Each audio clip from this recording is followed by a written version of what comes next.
What's going on, everybody? Welcome back to the channel. I'm Steven. This is Steven in Stereo, and in today's video, we're going to be diving into... I don't really know what this video is, but I know it's Tom Fletcher and McFly related, so I'm stoked. This is Tom Fletcher reacts to isolated tracks for his huge smash hit McFly song, STARGIRL. So I'm very excited about this. I want to give a huge shout out to Tasha over on Patreon. Thank you so much, not only for the support and for sending more McFly stuff, but also for something like this. I have a feeling that I'm going to be really into this, just judging by the production side of things. So I'm excited to dive into whatever this is. Make sure you guys drop a like, subscribe, follow me over on Instagram at Steven in Stereo. Let's go.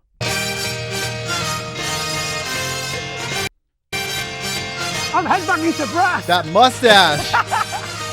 I've got to do the kids.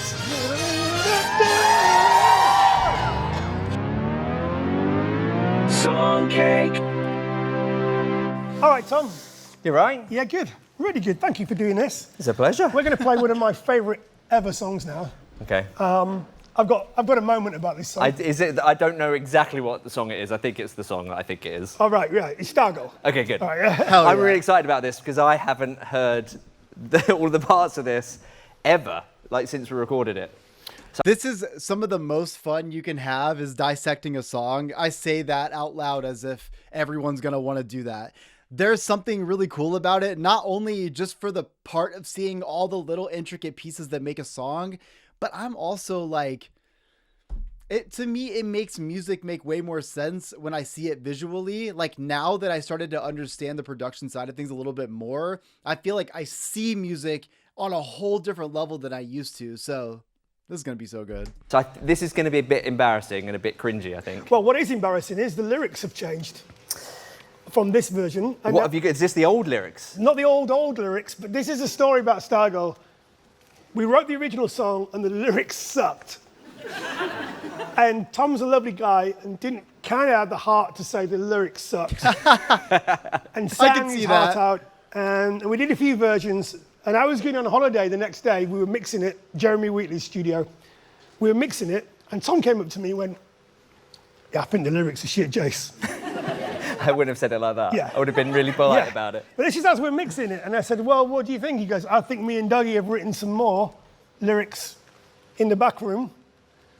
And it's like 3 in the morning at this point, and I'm going on holiday at 6. The song's all recorded. All the parts are We're recorded. mixing it. We've recorded vocals and everything. It's all done. So we went and re-recorded all the vocals at the last minute, didn't we? Yeah. And flew them in, and they were brilliant, including the anus line. It's not every day you get a Uranus joke into a pop song. Yeah. But this song, because when we started recording this album, this was a song that, it was the first time we'd worked with other songwriters outside of McFly and the other band that we don't talk about. No, other than, because Rush. this was, yeah, Rush. Yeah, Rush. So this was our third album, this is on Motion in the Ocean, and what was so exciting was I felt like we'd gone through this period of trying to be really serious, or as serious as McFly kind of got with Wonderland. And then Jason had been producing Matt Willis's album, and we met Jason backstage. I think it was at our gig at Wembley. Yeah. Third night at Wembley, as you do. And I remember No you big deal. saying, I think you'd like this band called Jellyfish. And, Yeah. and I'd never heard of them before. And it was this amazing, like life-changing moment. And I went back and listened to this band, and it was just everything that I love. It's like a mixture of the Beatles and the Beach Boys and Queen all smushed into one. Jellyfish. Amazing melodies and harmonies. Incredible I might have harmonies to and check them out. amazing arrangements of Write the. that down. They're a band, but they're also really pop, really colourful, really fun, and fully embrace like silliness. Yeah. And I felt like that's a huge part of what McFly is, or what our first album had that maybe Wonderland didn't have. And so when we were working on the third album, that fun, slightly silly, ridiculous side to McFly, I really wanted to find that again. And then this was the first time that... I love him talking about that so much because I think if you've been watching my videos for a while, especially McFly related, one thing I've talked about them constantly is that they always they never take themselves too seriously. I get what he's saying with Wonderland, but I think about them just as people. They all seem like so silly and like full of like this youthful energy. And I like that that's always been kind of like a piece of them as a whole. Like it comes out in their music, it comes out in their personalities, their live shows, you know, their antics, like any of the behind the scenes stuff, they're always laughing and giggling and all that stuff. So that is like so inherently McFly. And I'm glad that that's just not an outsider's perspective. They're also fully aware of that. We were approaching an album, and it wasn't just us coming in with songs. You were coming in with song ideas. Julian Emery, who was co-producing the album with Jason, was coming with song ideas as well. Genius, Julian. And STARGIRL was one of these songs that Jason played to us. So like, we've got this idea. It's like this cool guitar riff, and had like a rough melody. It didn't have a chorus though. Yeah, and I don't think it had any lyrics then maybe at the time, but it sounded really fun and exciting. You like, baby, we're gonna be famous. Like that was it, yeah, something like that. Lights, camera, action. Yeah, the first lyrics, that's the one, is that the one that's on there? No. But so the first lyrics, no, that was what we ended up writing. We wrote a version that was called Lights, Camera, Action. So the end of the chorus went, lights, camera, action, and bang, it's good night. But on the actual recording, you can still hear someone just goes, bang! Like, it's you. Oh, in we the need the isolated. Like, where it's just kind of, it managed to make it onto the mix but it somehow. wasn't, you were right, this song is quite jaunty and you had that ooh, woo, and you're like, we need sillier lyrics. It doesn't come alive. Well, the lyrics are slowing the song down. Yeah, and it just felt like it wasn't silly enough. Yeah. And the song had a bit of, I don't know, just a bit of silliness and fun No, to it. it's very playful. And this is going to sound like I'm making it up, but I genuinely had a dream, not about the song Stargirl, but I had a dream that we had a song about an alien, about falling in love with an alien, and it was our biggest song. And I woke up the next day and was just like, we have to change those lyrics to write about falling in love with an alien. And I remember being outside your studio, and I went and sat in the car with Doug, and I said, Doug, I think we need to write this song about falling in love with an alien. And I knew that Doug would be the one of the band that would be on my side. Yeah. Hell yeah. Like, Aliens that's exist. exactly what we should be doing. And so we started writing these new lyrics for the song that we'd already written, that was already recorded. And but luckily, everyone responded very well when we presented our case to change the song about falling in love with an alien. And, well, you know when it's the right time to do that.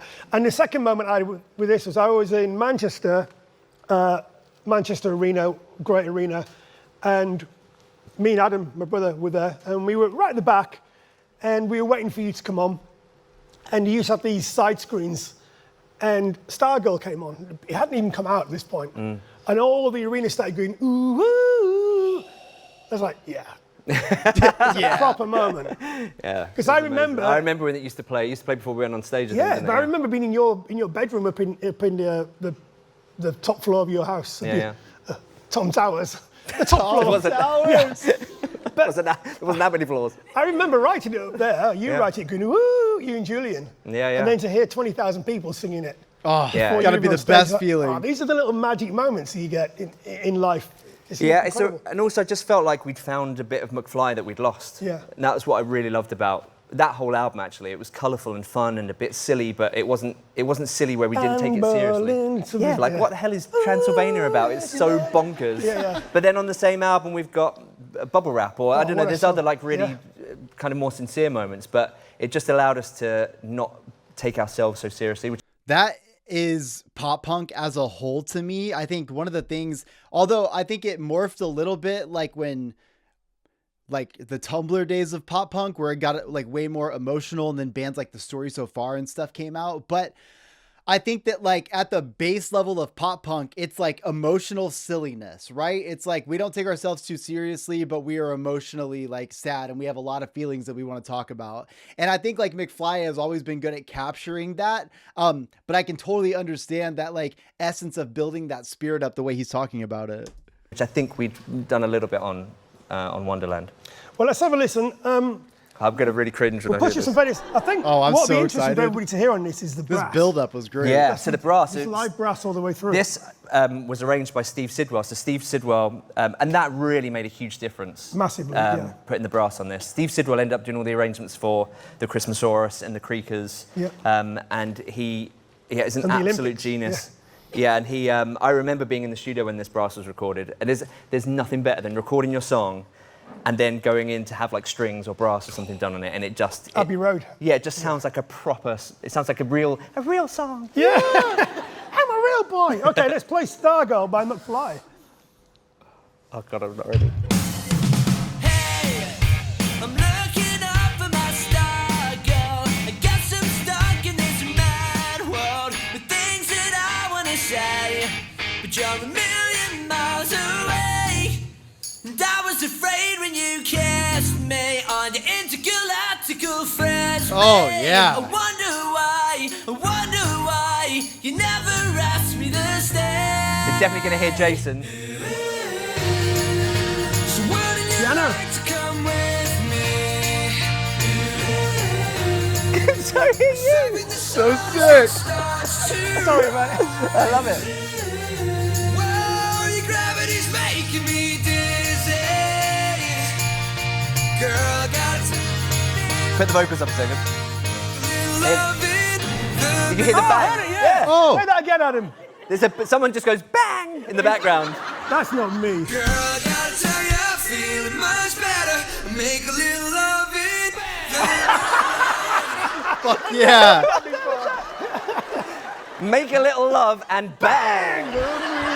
That wasn't even from that version of the song. It was like from the old version I of the love song. that. The moonlight. So ridiculous. All right, let's play from there. Let's listen to this brass. I love this brass. There's nothing on earth that could save us. Baby, you must be contagious. Right? Ah, Little surprise. was that the Uranus line? Yeah. Ooh. Baby, you must be contagious. That must have been a radio edit. That's Yeah, right. maybe the record label got nervous to think Yeah. about Uranus. There we go. Yeah. That's Doggy singing.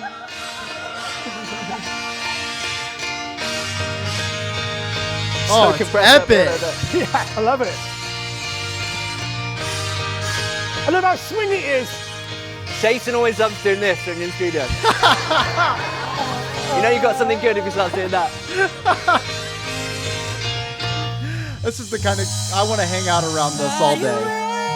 Tom Fletcher moment, this. One take, Tom. This is one take. Definitely would have been one take. It would have been. Well, there's loads going on there. Now the brass builds up. The texture. That's so devastating. Is this you? That's Jason. It's me. 1, 2, 1, 2, 3, go! Yeah. I'm headbanging to brass. Me all the time. I've got to do the kicks. Waking up for my star girl. I guess I'm stuck in this round world. Woo. That I wanna say. Let's do that.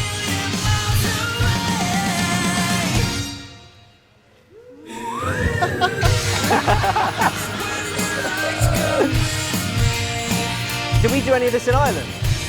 Yeah. Do we? Surfing the sun as it starts to rise. Yeah. Yeah. Oh.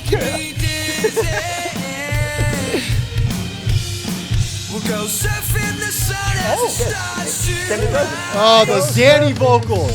Yeah, wouldn't you like to come with me? Yeah, girl, gotta tell you, I'm feeling much better. I can't get enough of you. Bow, bow, bow. Galaxy to find a stay forever. Never get enough of you. Wondering if the bang was back in. Not there. Bow, down, bow, bow, bow, bow. Oh, I love it. They have such good chemistry. One of my favorite songs ever. Oh no, I Amazing. love it. That is one of my favorite. I love that will just. I can't imagine doing a McFly show without playing that. Yeah. And I love it that when songs just find their way into. Keep playing it. We need the PRS. I'm Give it up for Tom. That was amazing. Well done, mate. Cheers, mate. so interested in the concept of this show already. So I really like anything I come across on Instagram or whatever, like those Drumeo things, or there's like that Musora one that does like the band will have to like cover a song on the spot. As like someone who's just like such a deep fan of music, this kind of shit strikes an entire different chord with me. I just think that like it's the part where you start to take this thing that sonically sounds so beautiful and you're able to like visualize it, see it, control it on such a minute level, and then you get to see all the little pieces of what make a song. You know, one of the things I always love about trying to learn a song on guitar or whatever is that sometimes I hear the riffs in ways that I've never heard them before, because I've never really isolated those things until it's time to really learn them. So even something like the brass section, yes, if we're doing a reaction, I'm going to be like, oh, do you hear that buildup right there? Not even understanding all of the complexities going in to make that happen. I literally could nerd out about this all day. And especially when I think about like, I don't know if it's always the same, like it's obviously not always Tom Fletcher, but I don't know if it's always the same like producer dude up there. But I love the chemistry of the two of them. It makes this feel very special. Not only did they write the song together, record it together, they have all of those memories. And I talk about this all the time, but like being in a band and like making music together and like creating art together that way, you're going to build so much of like a community and a family within that. And the chemistry is so apparent right here. Even the way they both break out into dance, or the way they both start playing that last section of the song. Like, to me, that is so cool to watch happen. I also really like that we get to hear Tom Fletcher's reactions to like older memories of these songs, or even like to his own vocals isolated, etc., etc. Like, these are, you know, sometimes you think about a band's discography, they have so many songs that like, it's kind of like, sometimes you kind of feel like when they're writing songs, they might have to just like move on to the next one, because you know, it costs a lot to be in a studio. It's like, you can't just like sit in a studio. It costs money every time you're there. And so sometimes you forget that like each one of these songs holds so many special moments within them. So to hear Tom get to react to those parts is really cool. Yeah, it makes me feel like I could like, wouldn't it be so sick if every time there was an album reaction after that, we could react to like breaking down each song in the studio and just like, oh, and here's this one horn I played for one note. But I hope you guys enjoyed today's video. Huge shout out to Tasha. Thank you so much for requesting this one. I'll see you guys in the next one. Peace.